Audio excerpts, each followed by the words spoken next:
YouTube channel zero আওয়ারে স্বাগত। আমরা আলোচনা করছি সাংবাদিকতা ও গণজ্ঞাপন নিয়ে। শুরুতেই বলেছিলাম যে আমাদের এই চ্যানেল মূলত তাদের জন্য যারা বাংলায় সাংবাদিকতা ও গণজ্ঞাপন নিয়ে পড়াশোনা করছে স্নাতক এবং স্নাতকোত্তর স্তরে। ইতিমধ্যে আমরা সাংবাদিকতা নিয়ে প্রাথমিক কিছু কথাবার্তা বলেছি, সংবাদপত্রের বিভিন্ন অংশের কিছু প্রাথমিক পরিচয় দিয়েছি, এ নিয়ে অনেক বিশদে আলোচনায় আমরা ক্রমশ ঢুকব। তো আমরা একেবারে আজকে একটু স্বাদ বদল করতে চাইছি। আমরা চলে যাচ্ছি গণজ্ঞাপনের একটি অন্যতম ধারা চলচ্চিত্রে। তো চলচ্চিত্র নিয়ে এই আলোচনাটা তোমাদের সামনে উপস্থাপন করবে আমারই ছাত্র সূর্যাশিস সুররায়।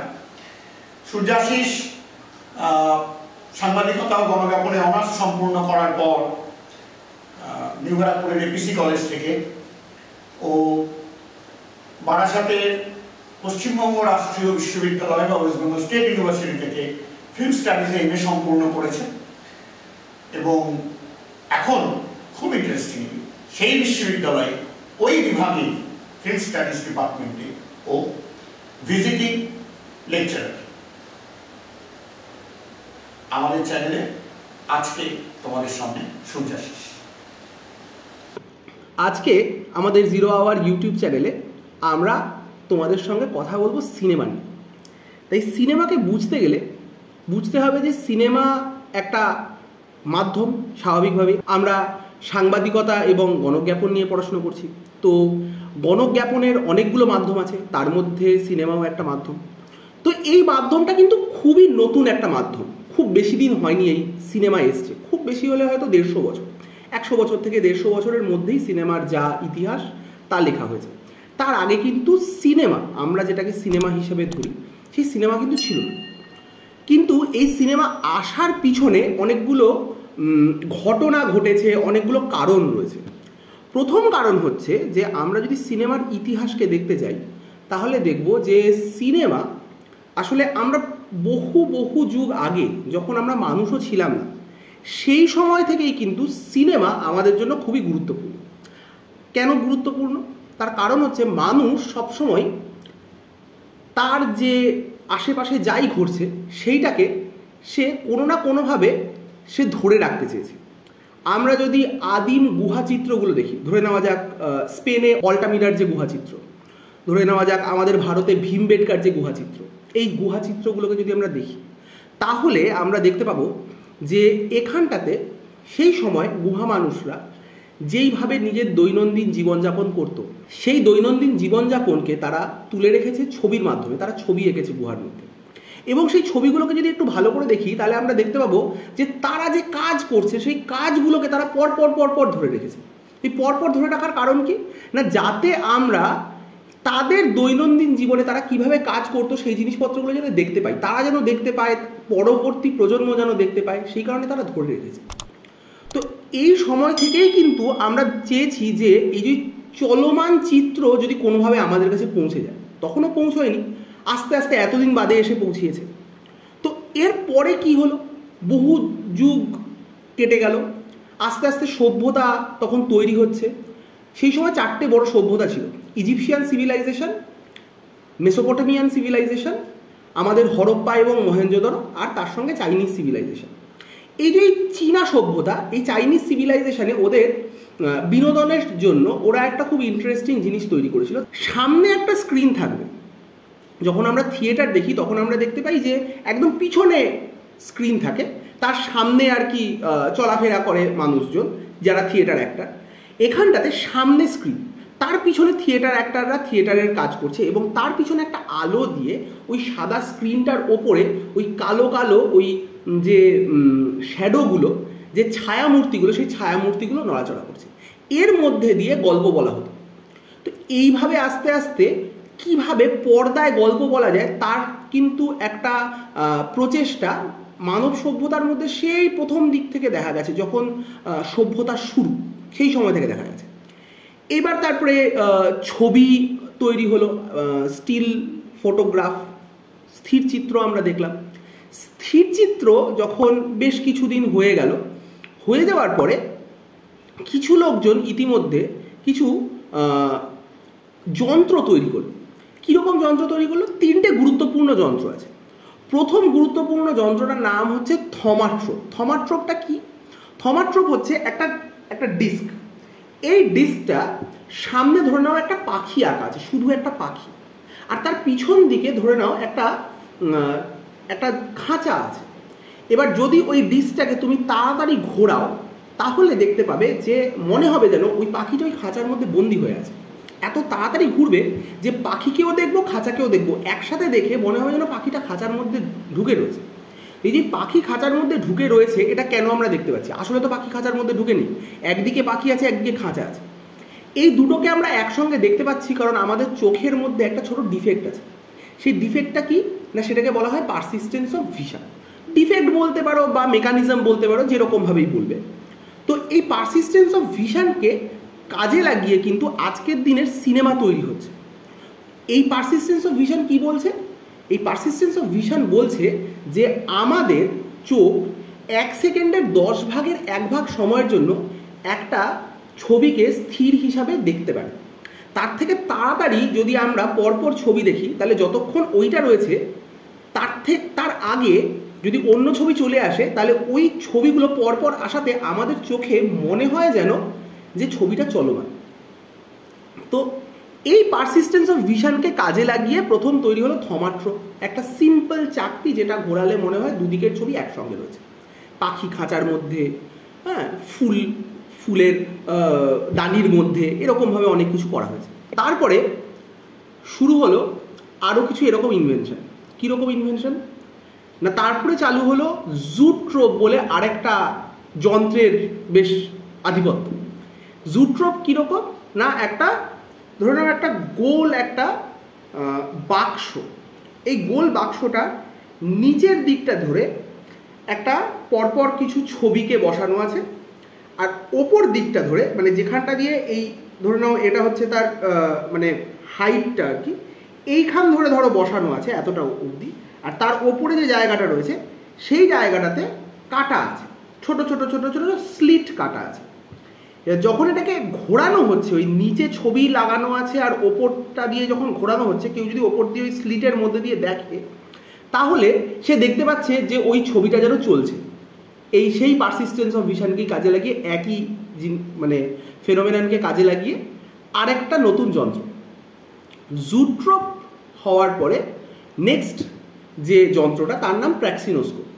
প্র্যাক্সিনোস্কোপ কেমন, ওই জুট্রোপের মতনই একটা ওরকম সিলিন্ড্রিক্যাল একটা বাক্স, সেই বাক্সটাতে স্লিট কাটা নেই, তার ভেতরে কিছু আয়না রয়েছে মধ্যিখানে লাগানো, যার থ্রু দিয়ে ওই যে ছবিগুলো যেগুলো লাগানো আছে সেই ছবিগুলোর একটা ইমেজ আমাদের কাছে ওই রিফ্লেকশনের মাধ্যমে আসছে। সেই রিফ্লেকশনের মাধ্যমে আসাতে কি হলো না, ওই স্লিটগুলো যেগুলো কাটা ছিল ওগুলো তো অনেক পাতলা ছিল, আর এইখানটাতে যেহেতু একটু বড় আমরা আয়না পাচ্ছি, সেই আয়নার মাধ্যমে আসাতে ছবিগুলো আরেকটু বেশি স্থায়ী হলো আর কি, আরেকটু বেটার এলো আর কি আমাদের কাছে। তো এই বেটার আসার জন্য প্র্যাক্সিনোস্কোপ জুট্রোপের থেকে বেটার হয়ে গেল। তো এগুলোতেও গেল প্রথম দিকের কিছু ছবিকে একসঙ্গে বসিয়ে পারসিস্টেন্স অফ ভিশনকে কাজে লাগিয়ে তার মানে কাজ আর কি, সেইভাবে আর কি সিনেমা বানানোর প্রথম দিকের কিছু কাজ আর কি। তো তারপরে নেক্সট যেটা একটা বিশাল বড় একটা ধাপ আর কি, সেটা হলো দুইজন ভদ্রলোকের মধ্যে একটা তর্ক। কি নিয়ে তর্ক না, তর্ক এই নিয়ে যে ঘোড়ার 4টে পা যখন ঘোড়া দৌড়োয় তখন তার শূন্যে থাকে হ্যাঁ কি না। এটা কেন হঠাৎ করে এই কাজটা দিয়ে কি হবে আবার, এই দিয়ে আমরা চলচ্চিত্র কি করে এগোলো? এই দিয়ে চলচ্চিত্র এগোলো এরকম করে যে এই দুই ভদ্রলোক তারা এডওয়ার্ড মায়াব্রিজ বলে একজন ফটোগ্রাফারকে ডাকলো, এবং এডওয়ার্ড মায়াব্রিজ এসে যেটা করলো, একটা ঘোড়ার রেস ট্র্যাকের সামনে পরপর কয়েকটা ক্যামেরা বসালো। এই পরপর ক্যামেরাগুলো বসালো যে সে এই ক্যামেরার শাটারটাকে একটা সরু একটা সুতো দিয়ে সে ওটাকে আটকালো, ওই সুতোতে টান পড়লে ক্যামেরার শাটার পড়বে। তো এরকমভাবে পরপর 16টা ছবি লাগালো, এবং তার উপর দিয়ে ঘোড়া দৌড়ে গেল, একজন জিতলো একজন হারলো। ঘোড়ার দেখা গেল 4টে পাই শূন্যে থাকে। কিন্তু এর মাঝখান দিয়ে যেটা হলো যে এই যে 16টা ছবি উঠলো, এই 16টা ছবিকে যখন একসঙ্গে বসানো হলো, বসিয়ে যখন ওই 16টা ছবিকে 1 সেকেন্ডের মধ্যে চালানো হলো, তখন দেখা গেল ঘোড়াটা দৌড়চ্ছে, এটা দেখা যাচ্ছে। প্রথম ছবি তোলা হলো, ছবি তুলে চিত্রকে চলচ্চিত্র বানানো হলো। তো এইখানটাতে যেই মুহূর্তে একটা ছবিকে এরকমভাবে তৈরি করা গেল, সঙ্গে সঙ্গে লোকজনের মধ্যে আরও কিছু লোকজনের এই নিয়ে আরও কিছু কিউরিয়াসিটি জাগলো, তাদের মধ্যে কিছু প্রশ্ন এলো যে আর কি করা যেতে পারে। তো আরেকজন ভদ্রলোক এটিএন জুলস মারে ক্রোনো ফটোগ্রাফিক গান তৈরি করেছিলেন। এই ক্রোনো ফটোগ্রাফিক গানটা কি না, একটা বন্দুকের মতো একটা ক্যামেরা, সেই ক্যামেরা দিয়ে পরপর একটাই প্লেটের মধ্যে, তখন তো প্লেটে ছবি তোলা হলো, আমাদের মতো এরকম ফিল্ম তৈরি হয়নি, তখন প্লেটে ছবি তোলা হতো। তো সেই প্লেটের মধ্যে একটাই প্লেটে অনেকগুলো ছবি উঠতে পারে, একটাই প্লেটের মধ্যে 12টা অবধি ছবি উঠতে পারে 1 সেকেন্ডের মধ্যে। তো এই ছবি দিয়ে উনি মানুষজনের বিহেভিয়ার, পশু পাখিদের যে নড়াচড়া, তাদের যে কার্যকলাপ, সেগুলোকে উনি তুলে রাখতেন। কিন্তু এই দিয়েও কিন্তু আস্তে আস্তে চলচ্চিত্র এগোতে থাকে। তো তারপরে আমরা যদি দেখি যে এই যে সিনেমার আগের যে পার্টগুলো যখন হয়ে গেল, তারপরে প্রথম সিনেমা বানানোর জন্য ফার্স্ট যিনি কাজ করলেন তার নাম হচ্ছে থমাস এডিসন। আমরা জানি লাইট বাল্ব যিনি ইনভেন্ট করেছেন ওই থমাস এডিসন। উনি তৈরি করলেন কাইনেটোস্কোপ 1891-তে। 1891-তে কাইনেটোস্কোপ যে চলতো আর একটা যন্ত্রের সাহায্যে, তার নাম কাইনেটোগ্রাফ দিয়ে এরকম পরপর ফিল্মের ওপর ছবি উঠতো, এবং তারপরে সেই ছবি কাইনেটোস্কোপের মধ্যে দিয়ে একজন মানুষ একসঙ্গে দেখতে পারত। একসঙ্গে বেশি জন দেখতে পারতো না, তাকে উকি মেরে দেখতে হতো। দেখতে পারতো কি না, ওই সেই মানুষ নড়াচড়া করছে। কিসে দেখতো না, এইবারে একেবারে তোলা ছবিতেই কিন্তু দেখছে। তো তারপরে এলো লুমিয়ার ব্রাদার। এই লুমিয়ার ব্রাদার, লুই লুমিয়ার আর অগাস্তে লুমিয়ার, এরা দুজন তৈরি করলো সিনেম্যাটোগ্রাফ। এই সিনেম্যাটোগ্রাফ হচ্ছে আমাদের সিনেমার প্রথম শুরু। এই এতক্ষণ যে গল্পটা বলছিলাম শুরুর আগের গল্প, এইবার শুরু হলো সিনেমা। আমরা যেইভাবে সিনেমাকে দেখি, সবাই মিলে একসঙ্গে অনেক মানুষ হলে গিয়ে একটা বড় প্রজেক্টর দিয়ে চালানো হয় একটা পর্দার উপরে, সেই সিনেমার ফরম্যাটটা চলে এলো লুমিয়ার ব্রাদার্সের হাত ধরে। এই গল্পটা আমরা পরের এপিসোডে শুনব। এতক্ষণ সূর্যাশিস আমাদের বলল কিভাবে সিনেমা নিয়ে ভাবনা চিন্তা শুরু হয়েছিল।